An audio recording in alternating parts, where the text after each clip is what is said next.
Hello everybody and welcome! In this video I'm going to show you how to fix when one earbud isn't working.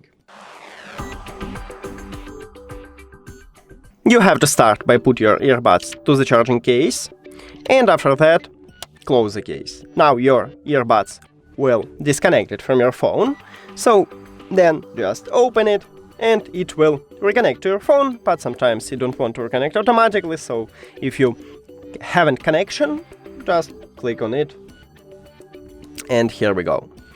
If it didn't help you, we should perform a hard reset. So put your earbuds to the charging case, and after that press and hold this connection button until the LED light starts be purple.